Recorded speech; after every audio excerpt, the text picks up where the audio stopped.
সদ্য ঘোষিত HSLC পৰীক্ষাত 96% নম্বৰেৰে উজলিল মঙলদৈৰ পাৰভিজ আলম ৰেজ্জা।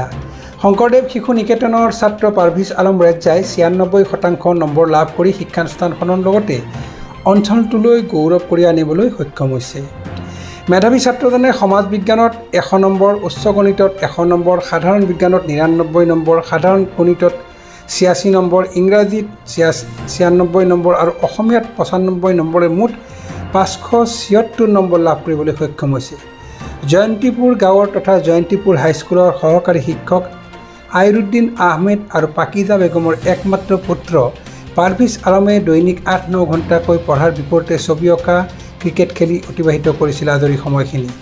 বাইহাটা চাৰিআলিৰ ছিগমা পইণ্ট ইণ্টিগ্ৰেটেড একাডেমীত বিজ্ঞান শাখাত নামভৰ্তি কৰি ভৱিষ্যতে এগৰাকী সুচিকিৎসক হোৱাৰ সপোন পুহি ৰাখিছে পাৰভিজে। তেওঁৰ উজ্জ্বল ভৱিষ্যত কামনা কৰিছে অঞ্চলটোৰ ৰাইজে। কি ক'বা তোমাৰ ফলাফলৰ কাৰণে? নমস্কাৰ।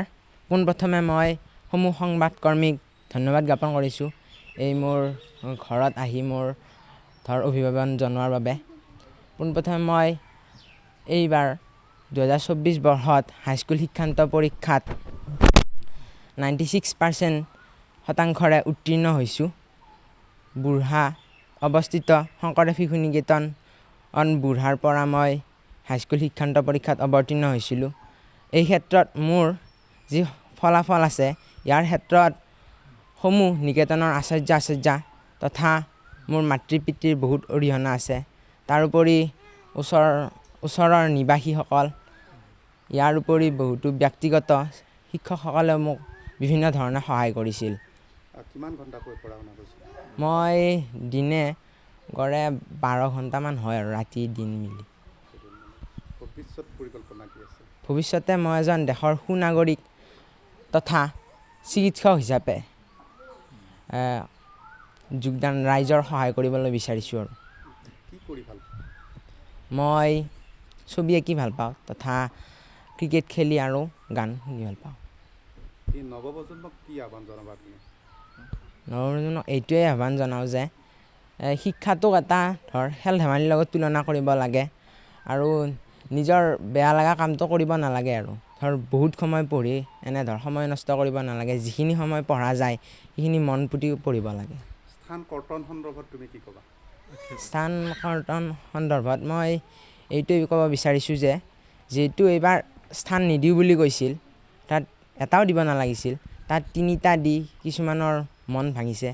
য'ত যিজন ল'ৰা বা ছোৱালীয়ে 587 পাইছে তেওঁৰ মনত কিমান আঘাত হৈছে। তেওঁ 1 নম্বৰৰ বাবে সেই 3য় স্থানত সোমাব নোৱাৰিলে। যদি ৰাখিলেহেঁতেন, 10টাই ৰাখিলেহেঁতেন, তেতিয়া সকলোৱে সুখী হ'লহেঁতেন। নামভৰ্তি ক'ত কৰিবা? নামভৰ্তি মই ইতিমধ্যে প্ৰি এডমিশ্যন লৈছোঁ বাইহাটা চাৰিআলিত অৱস্থিত ছিগমা পইণ্ট ইণ্টিগ্ৰেটেড একাডেমীত। কি স্থান লাভ কৰিলে আৰু কেনেকৈ পঢ়িছিলে? ল'ৰা ফাৰ্ষ্ট পাইছে, মই ছেকেণ্ড পাইছোঁ। পঢ়া শুনাটো একেলগতে কৰিছোঁ। কেতিয়াবা মই কামত বিজি থাকিলেও তাই অকলে পঢ়িছে। মইতো ঘৰৰ কাম কাজ কৰিছোঁ আৰু কাম চাম ফটকৈ কৰি আকৌ ল'ৰাৰ লগত কিবা কিবি শিকাইও লৈছোঁ পঢ়া শুনা কৰি। আৰু আমাৰ ঘৰৰ মানুহেও আমাক হেল্প কৰিছে কাম কাজত, সেইকাৰণে পঢ়িব পাৰিছোঁ আৰু এইবাৰ মেট্ৰিকত সফলতা হ'ল।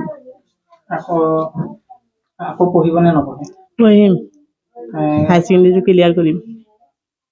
পিছৰ কল্পনা কি ভাবিছে, কি কৰিম বুলি কি কৰিতো আছোঁৱে, মেট্ৰিকটো ক্লিয়াৰ কৰিলোঁ আৰু হাই ছেকেণ্ডেৰীটো ক্লিয়াৰ কৰিম, এইটোৱে মনত আশা আছে। কিমান বয়স হ'ল? মোৰ 34।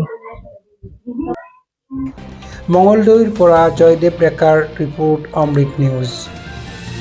অমৃত প্ৰবাহ অসমীয়া সাপ্তাহিক কাকতৰ ডিজিটেল সংস্কৰণ অমৃত নিউজ। সত্যৰ সন্ধানত অমৃত নিউজ।